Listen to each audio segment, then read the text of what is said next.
The views expressed in this review are my own. I encourage everyone to pick up a copy of the book and read it for themselves. What I like, others may not, and vice versa. My new book, Battle Games Book 2, will be coming out on July 20th of 2024. If you would like to review it, or any of my other works, I'll leave a link in the description to my full works. I welcome all comments and criticisms. Welcome back, ladies and gentlemen. It's time for more Pratchett. I am determined at this point to make it through all of his works, time permitting. Today we're covering Sourcery, and as usual we'll start with a bit about the story, then what I didn't like, what I did like, and my thoughts. The story. On the Discworld, the 8th son of an 8th son is a wizard. A preposterous notion by our own standards, but there you go. But what happens when a wizard has 8 sons? Ipsilor the Red found himself standing outside the ruins of his freshly burned home, cradling his newborn 8th son in his arms, when death arrives. This is death with the big D. Ipsilor curses death for taking his wife, and asks if death is here for his son as well. Death, with the tact of an overworked contractor, says that he's here for Ipsilor himself. Ipsilor is somewhat relieved by this, and is also somewhat mad. And I don't mean angry.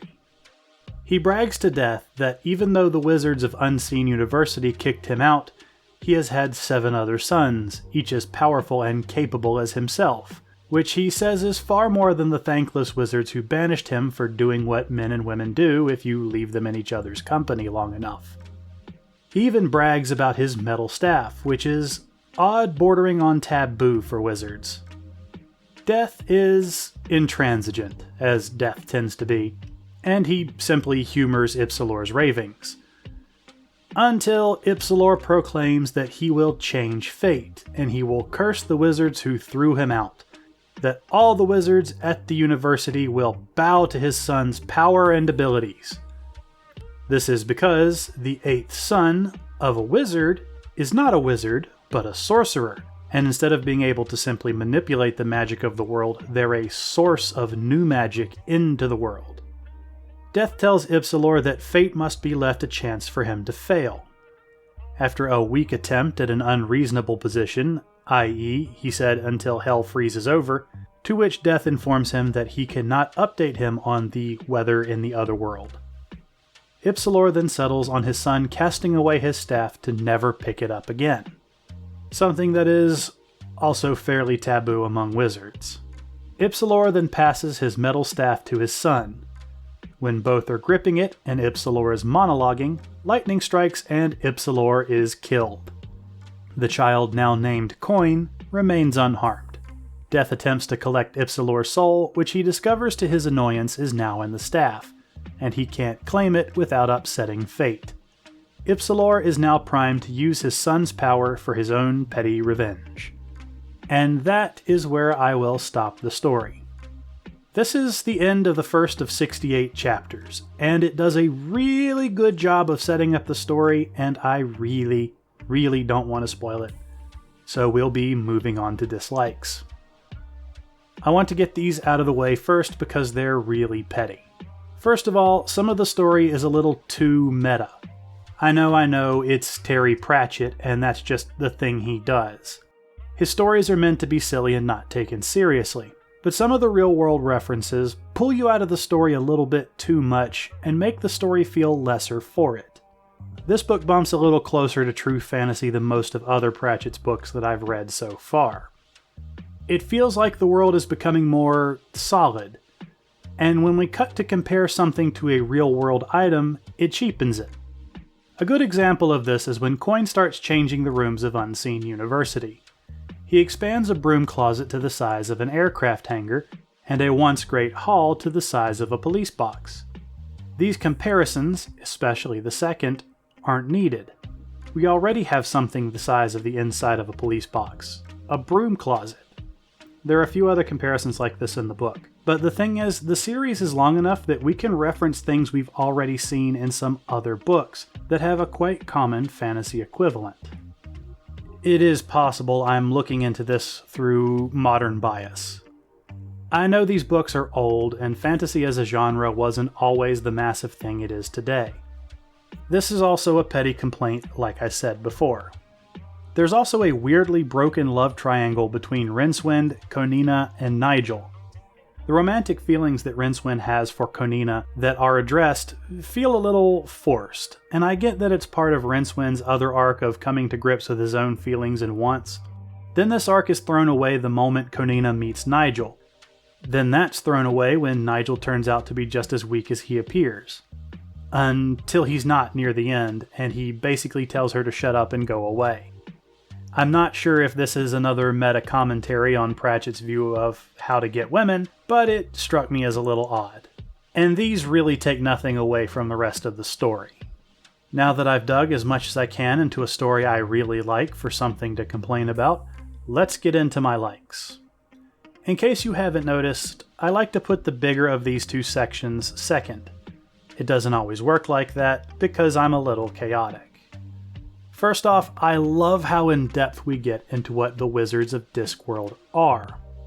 Basically, wizards are covetous, greedy, secretive, allergic to cooperation, and have a love of shiny things rivaled only by their love of breathing. There's a fantastic scene where two wizards are discussing cooperation to take advantage of Coin when he arrives at the university. Things descend into perfectly symmetrical hostilities. After it is established that neither of them is weak enough to die from the hostilities, they agree to cooperate, until the other one's usefulness is at an end. I really like this take on wizards. I love them being covetous little old men that are drawn to power as much as comfort, gaudy clothes, feasts, and alcohol. There's another scene that illuminates this point as well. When Coin starts changing the university to his liking, he starts with the Great Hall. He makes it a marble wonder full of floor-to-ceiling windows, and for the first time in decades, the high-level wizards can see themselves clearly. All of them are wearing old faded robes that may have been gaudy at one time. Their beards are stained from years of hard tobacco use, and one of them is still wearing his slippers from bed. I've always made a light connection to fantasy wizards and the folks in our own world who dive deep into physics and math. If you've never met someone who's truly gone deep into the dark sciences, they're usually a little bit buggy. There's no doubt they're smart when you speak to them, but they do odd things, behave in weird ways that are just a little bit off, and often look as though they're looking through you into something else. They also have weird hobbies and fixations, and at times feel a little bit too goofy and a little under-threatening. Pratchett does a fantastic job of making the wizards in the book feel like this type of person, too wrapped up in something other people rarely ever think about, if they think about it at all. But he also gives them a homey feel, which I can only properly describe as follows. Have you ever had a lot of time off from work? Maybe you were furloughed, or your job doesn't continue in certain months, and you've had a month or two off to do as you please. During this time, you do what a lot of people do, which is next to nothing. Maybe you read, or play a game, or whatever you do alone that you don't have to share with others. After about a week or two, you've pretty much stopped caring. You probably haven't left the house, you may have given up on things like laundry, bathing, or cleaning at all. You've probably gotten way too much sleep, or not quite enough. Despite knowing that your house is far filthier than you normally allow it, and your personal hygiene has long since passed embarrassing, you don't care. In fact, you're kind of comfortable in your filth. You may be weeks from seeing another person, and all you have to do is all the things you want to do when you have to be at work. But for some strange reason, again, you're comfortable, content. Nothing but endless time stretches out before you. That's the kind of feel the book gives me on Unseen University. At first. Now that I've given you something to truly creep you out, or at least not let other people know you understand, let's move on to something more literary. Pratchett has several really good descriptions in this book. Maybe this is just me kind of nerding out because I'm writing myself. They're ways of phrasing things that make me stop and go over them again just because they were that enjoyable. I want to present a few of them to you as best I can. Ahem. Mishkin Kobold, who was said to be able to open oysters with one hand. Years of pulling limpids off rocks and wrestling the giant conkles of Ink Bay had given him the kind of physical development normally associated with tectonic plates. He didn't so much stand up as unfold.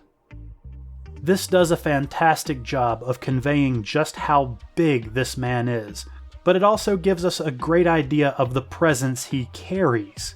This isn't some bodybuilder, but a man possessed of real, frightening strength. It's a little wordy, but it's a delight to read. Let's visit another one that covers the concept of knurd, which is the opposite of drunk. Ahem. In a truly magical universe, everything has its opposite. For example, there is antilight, which is not the same as darkness is just the absence of light. Antilight is what you get when you pass through darkness and out the other side.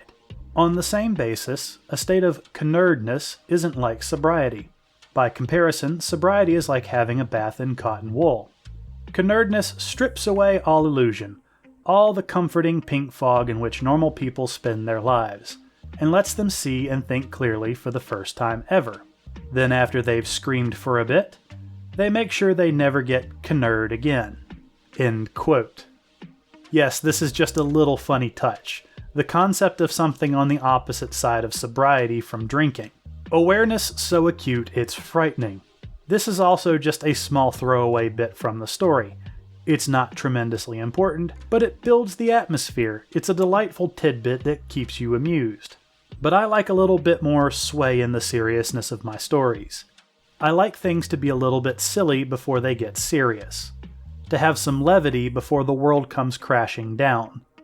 It gives the everyday a reason to be fought for, something to make us want to return to normality. I've always found life to be a little odd. My attachment to characters deepen if there's something funny about them, something to make me lower my guard. The same is true of the world, the setting, and the concepts.